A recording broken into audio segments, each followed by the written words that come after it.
Terve kaikki, täällä on Playboy-9594 ja tänään minä olen juomatestissä tämä Hartwall Jaffa Light ja minä en tiedä mitä se maistuu, mutta kokeillaan, joten avataan tästä.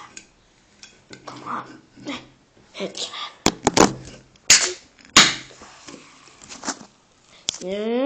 Fizzy, nyt maistetaan.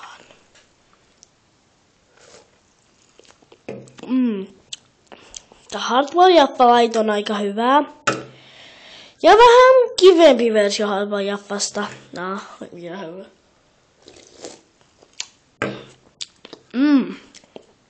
Tämä Hartwall Jaffa Light on aika hyvää.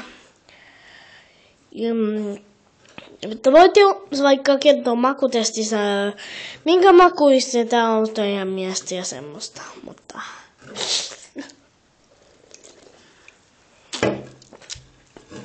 on hyvä. Mutta jos te ostatte tämmösen juoman Hartwall Jaffa Lightin, niin se on ihan hyvä makusta. Kioski Havarilla Viittokorvessa on Kioski Havarilla. Tää maksaa 1,70 €, niin mä ostin tää täältä. Se on aika hyvä. Mutta jos te pystytte kyllä tehdä semmoista makutestejä, videoita ja myös karkeista makutestejä, niin jätä video ja sitten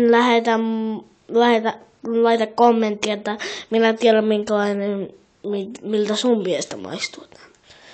Kiitti kun te katsoitte. Morjens!